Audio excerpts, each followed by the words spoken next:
J'arrive au supermarché, je me lance. Je prends 3 chariots, je suis lancée. Me voilà en train de tirer le premier chariot et de mettre de tout dans tous les chariots. Je me suis dit que j'allais diviser les chariots. Alimentation, produits de nettoyage. Bref, ça a fini par me gonfler, j'ai fait le plein sans me prendre la tête. J'ai tout mélangé. Comme ça, quand je ramène les courses à la maison, la surprise est plus grande. Ils ouvrent les sacs et tout est en vrac. Et ils sont sciés. Chaque fois que je mets un nouvel article, je me dis, c'est la classe. Tu te débrouilles comme un chef. Mes 3 chariots sont pleins à ras-bord, il ne manque rien. J'arrive aux caisses, je déballe la marchandise sur le tapis roulant, je regarde les articles s'éloigner. La caissière les fait défiler devant le lecteur de code-barre comme si elle remettait un prisonnier en liberté. C'est là que je vois ce que j'ai acheté. J'en suis perplexe. J'ai acheté du pain complet alors que je déteste le pain complet. J'ai acheté 6 packs de lait entier alors qu'à la maison on ne boit que du lait écrémé. J'ai acheté des yaourts sucrés en croyant que c'était des yaourts nature. J'ai acheté du papier hygiénique parfumé alors que je ne peux pas me nettoyer le cul avec un truc qui sent le parfum. J'ai acheté plusieurs kilos de côtelettes d'agneau alors qu'on n'a ni barbecue ni endroit pour les faire cuire à l'extérieur de la maison et que ma femme ne supporte pas que la cuisine sente la fumée. J'ai acheté de la sauce tartare, convaincue que c'était de la mayonnaise. J'ai acheté 15 briques de gazpacho en croyant que c'était de la sauce tomate. J'ai acheté 100 bouteilles d'eau minérale alors qu'à la maison l'eau du robinet est au poil, on peut la boire sans problème. J'ai acheté toutes sortes de pâtes, des macaronis alors que mon fils déteste les macaronis, des pâtes aux œufs alors que ma femme est allergique aux œufs, et des pâtes vertes alors qu'à la maison tout le monde déteste les épinards. J'ai acheté un parfum d'ambiance au pain qui me renvoie d'infâmes souvenirs de la maison de mes parents. J'ai acheté un autre parfum d'ambiance au citron, celui-là tellement dégueulasse qu'on supporte presque mieux celui qui sent le pain malgré les mauvais souvenirs. J'ai acheté des lingettes pour le visage alors que je ne supporte pas cette saloperie humide sur ma peau.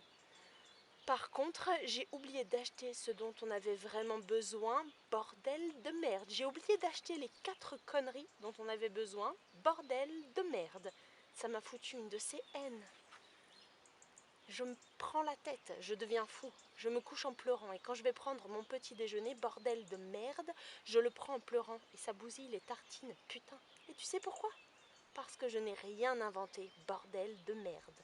Je n'ai rien inventé, je n'ai participé à la création de rien de ce qui m'entoure, ni des verres dans lesquels je bois de l'eau tous les jours, ni de l'avion qui m'a amené jusqu'ici. Je suis nulle en cartographie. Je ne sais pas comment marche mon ordinateur, je n'ai pas construit ma maison de mes propres mains, je n'ai rien planté ni élevé de ce que je mange tous les jours, j'ai tout trouvé, tout fait. Je ne sais pas comment on fabrique le papier des livres que j'ai lus, je n'ai pas produit de vin, je n'ai pas inventé la télévision, ni les vaccins, je n'ai pas inventé les règles du football, je n'ai pas contribué à la fabrication de la première chaise, je n'ai pas eu l'idée avant tout le monde de mettre des fenêtres aux maisons, je n'ai pas inventé le matelas, je n'ai pas découvert l'œuf au plat, je n'ai pas eu l'idée du stylo, je me suis contentée de manier des informations.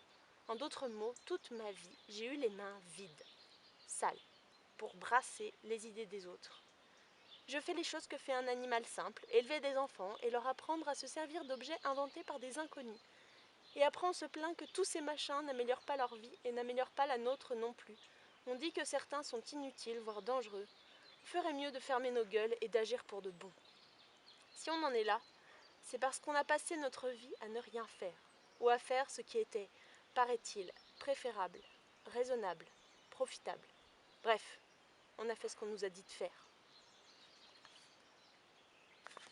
Voilà, c'est un extrait de Rodrigo Garcia et de son texte Agamemnon, sous-titre à mon retour du supermarché, j'ai flanqué une raclée à mon fils. Voilà, aujourd'hui je vous ai emmené dehors encore, mais plus tard dans la journée, donc avec le soleil, le jour, les oiseaux, j'espère que vous m'entendrez bien quand même.